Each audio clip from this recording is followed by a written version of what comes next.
What up, what up, what up? Hey everyone, welcome to episode 2 of HypeBX Radio. Once again, my name is Rudy, and this is the number one source for women's boxing as far as podcast radio on any sort of station we have on Blog Talk Radio. And tonight we have a special edition. We have a special guest going to talk about her upcoming fight on August 1st.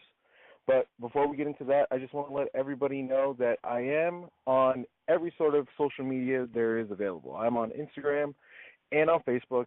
You can look me up as HypeBX. And on Twitter, I am HypeBX87. And I'd just like to hear what you guys think of the show so far. Any sort of feedback would be great. You guys can DM me, mention me, tag me, whatever you guys want to do. Just feel free to do so and let me know what you guys think of the show so far.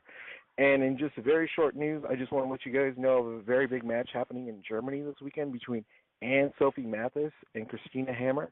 It's happening in Germany. It's a scheduled 10-round fight for the vacant lightweight middleweight championship. So that's going to be one hell of a fight. If you've ever seen Sophie Mathis fight, you've seen her fight versus Holly Holm, which was a very controversial fight because she pretty much dominated the fight against Holly Holm, and now Holly Holm is going to be a big superstar in the UFC. So that is just a headlining name, and Christina Hammer is also a great fighter. So those two going at it should be a really good fight coming up this Saturday. And with that being said, I want to bring in our guest. She is coming from Tampa, Florida. She's got a fight coming up on August 1st against Yolaine Lindelof at the A La Carte Event Pavilion in Tampa, Florida. I personally consider her one of the most dominant female fighters in women's boxing.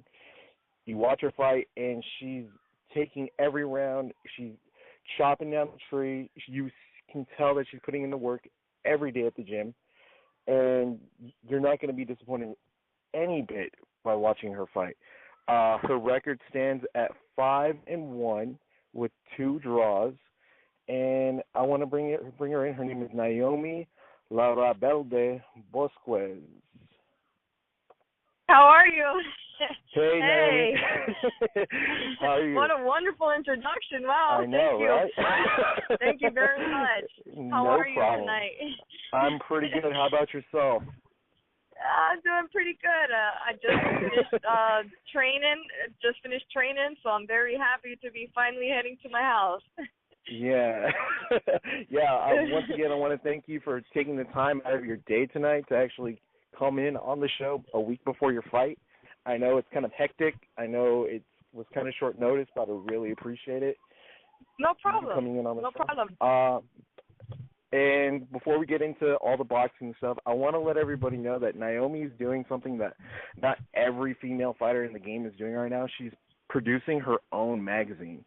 And she was gracious enough to give me her first issue, which was beautifully done.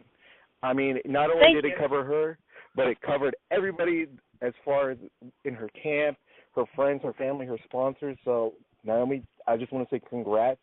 I can't wait for episode or subscription too. And thank you. I just want to give everybody an introduction on who you are, and let's first start off by asking what got you into the sport of boxing. Well, I was those type of girls who didn't really like to play too much with dolls or Barbies and things like that. I was the type of little girl who, even though I was forced to wear dresses and go to church and all the girly stuff, I wanted to be outside playing with the boys. I was outside playing basketball. I was playing tackle football. Getting beat up, and it was just kind of fun for me. You were the neighborhood tomboy that just everybody got along with. Yeah, pretty much. And I was just so aggressive and. Boxing, when they brought out the boxing gloves, the boys, they brought out the boxing gloves. I put them on too, and I was pretty good. I was like instinctively go to the body, and I was really fast, and I just kind of kept playing with it. Okay. Now that brings some sort of fearlessness. I mean, most girls going into the sport of boxing are too afraid to mess up their face or injure any sort of their body. So that's takes balls. Yeah, I guess you can say that. I just didn't care. I was a little rebel even back then. Exactly. And like, talk about a segue. Like, how did you get your nickname La Rebelde? Well, there was an example right there. It was actually something that it actually has a couple different significations to me. Significance. I'm trying to translate from Spanish, and it's coming out all messed up. You see, my mother would always call me that because I was really rowdy. You know, I was always wanting to like climb stuff. I would never sit still at church. You know what I mean? So I was all over, and she would yell to me in Spanish, "Mira, you rebel child, sit down, sit down." She was always calling me a rebel. And also, like on a different sense, I feel as myself as a rebel because, and I write about this. I do a lot of writing, and I write about this. But I think most women, you know, especially the nicer looking ones, like we're expected to be a certain kind of woman. We're expected to get married, have kids, you know, cook and clean, have a 9-to-5 job. And I've chosen to rebel against that common life. I'm not. I refuse to live that common life, and I'm rebelling, and I'm doing what I want to do, and it's uncommon and it's unordinary, but it's who I am. I'm a rebel, 100%. It's a rebel life. You know what I mean? Absolutely. Yeah, because you, in a sense, you're creating your own path. I mean, you've done things your own way, so you got to keep doing what you got to do as far as personal and in your boxing career, because nobody's gonna help you. You just pretty much got to do it yourself. So, you got to do it yourself, Exactly. And if you wait on it, you'll be waiting forever and stuck in a life that you don't want to live. So I sacrificed everything, and you know what? My pockets are not that fat yet, and, you know, I'm struggling a little bit, but I have the balls to do what I want to do, you know, and it's not common, and it's completely the contrary to what my family expects of me, but I'm happy doing it, so I'm going to do it. Exactly. You gotta fulfill your dreams. I mean, nobody is going to tell you. Got to take every no for a yes and consider that just motivation. Just you got to go in there, inspire yourself, motivate yourself, and just prove everybody wrong. And I think you've been doing that so far in your career. So thank you. No, absolutely. Before I get into your professional part of your career, I want to go into your amateur career. I kind of don't know too much about it. If you could just give me just a rundown, how many fights, and exactly when did you start amateur boxing?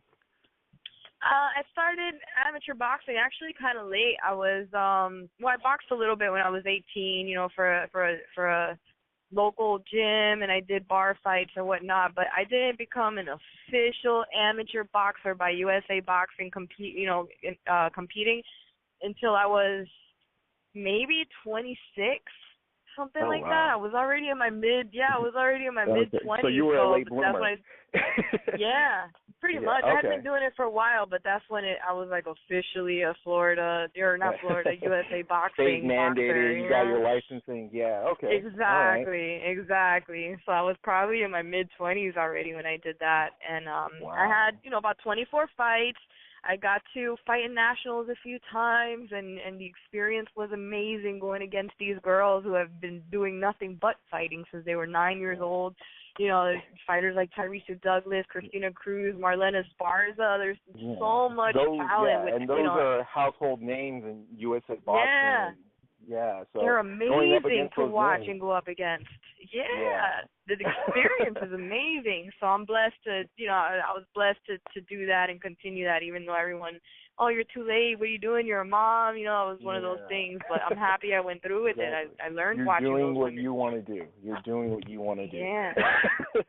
And now, before going into professional boxing, I mean, there had to be heavy consideration trying to enter into the Olympics. Do you regret not trying to go for that? And I did, and I just didn't make it. I did. I went to nationals, and I tried. I was a part of the process, but I got beat. I forgot who was it that beat me. Was it Christina Cruz? It might have been Christina Cruz who beat me in Colorado Springs. I'm not quite sure, but oh wow, I didn't know that. I don't know if you follow her or not, but she's definitely one of the top amateurs. Period. and not only here in the U.S. but in the world. So she's an inspiration also. You can definitely go on Twitter and you would see all the boxing, U.S.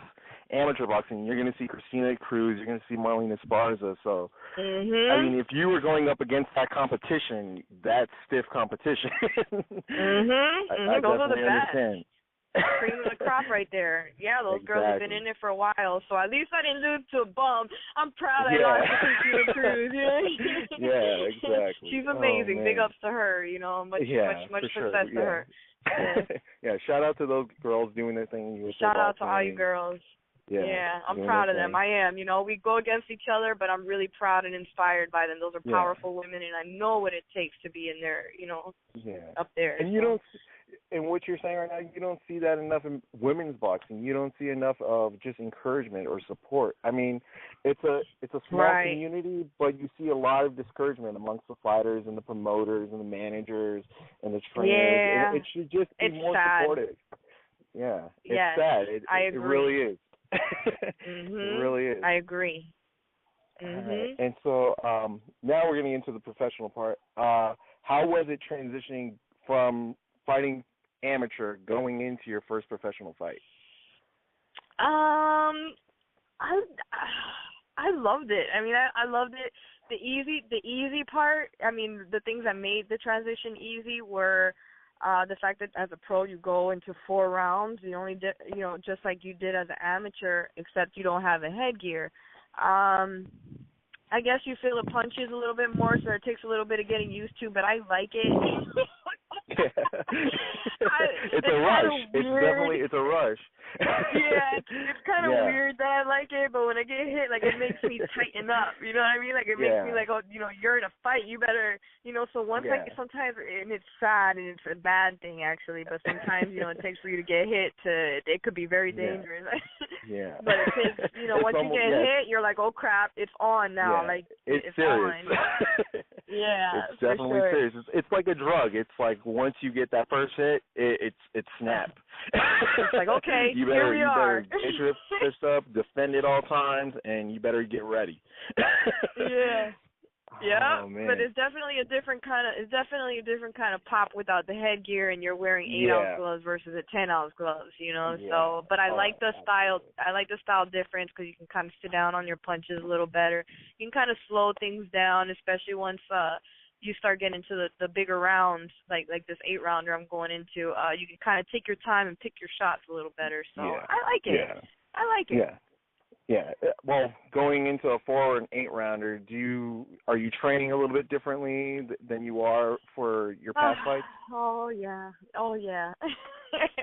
We're running longer, and not only am I running longer, but coaches riding his bike next to me every day, every morning at 4:30 that we meet up. Coaches with me to make sure that I'm running the mileage at the speed. I mean, he's never done this before. I've never had this done. So the running is differently. He's pushing me to run further and faster.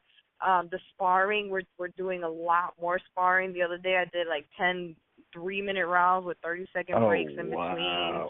Yeah, so the preparation where, for a 4-rounder, you're training maybe 6 or at the most 8 for a heavy day, so a lot more work.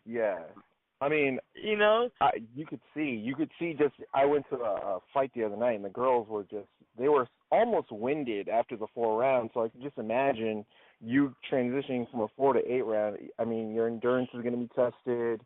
Just every part of your body is going to feel something a little bit different than your previous fight. So, I mean, what your trainer's doing now, getting your ass in check, is kind of going to be to your benefit come August 1st. Yeah. So, big ups to your coach and trainers and everybody at your gym for doing that to you.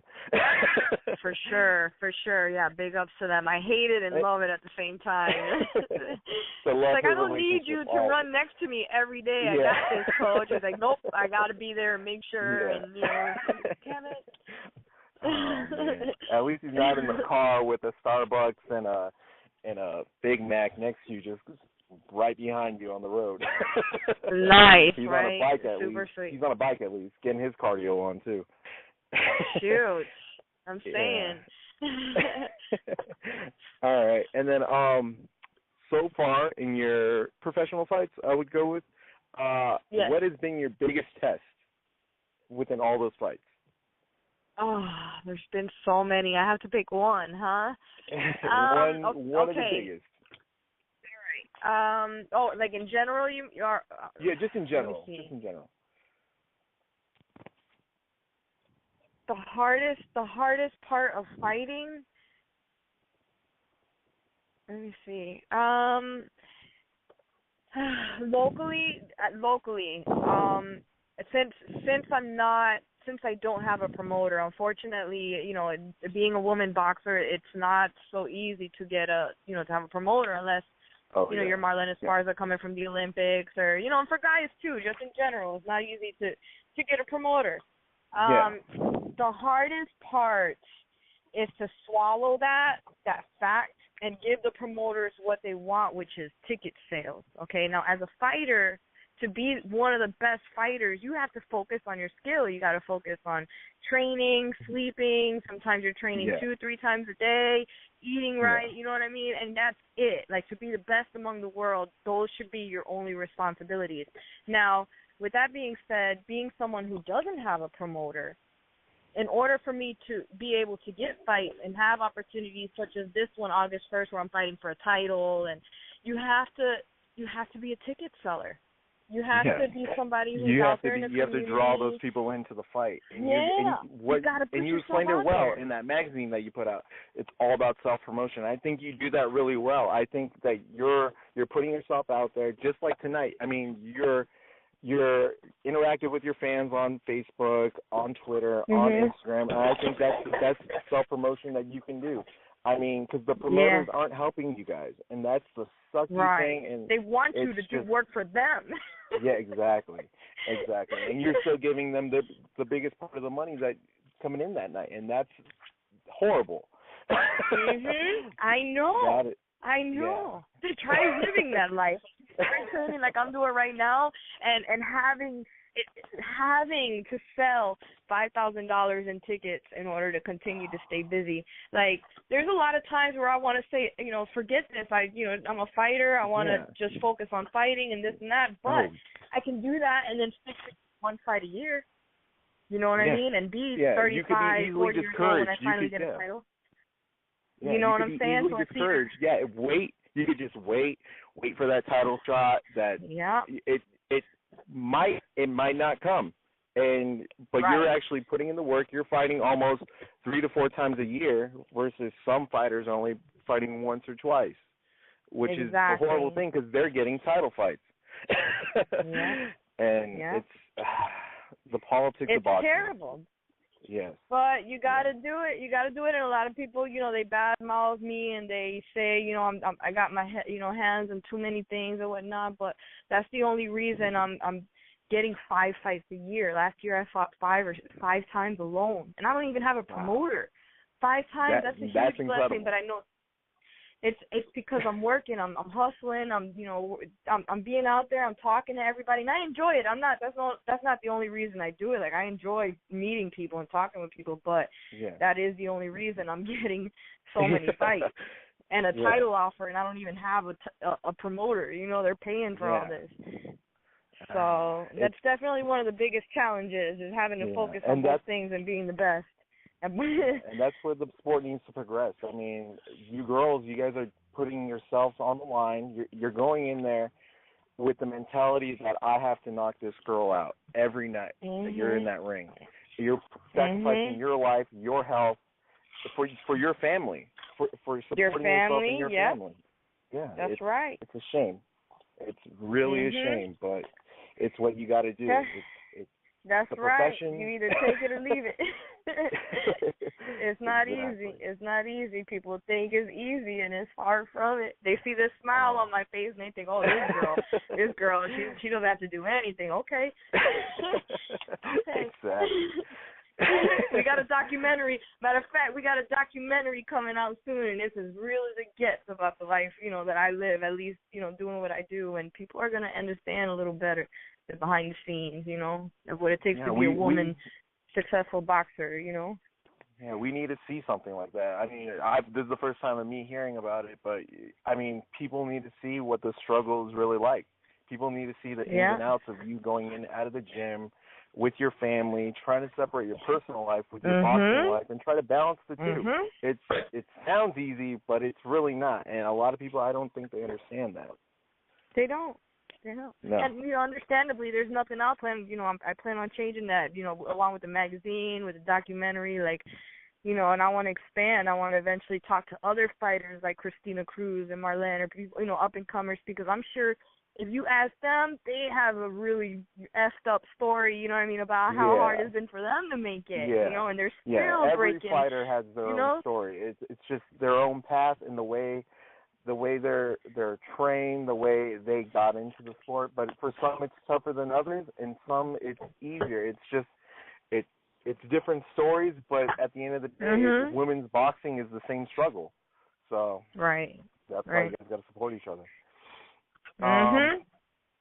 On August 1st, I want to say again, you're fighting against Yolaine Lindelof. What do you know about her going into the fight?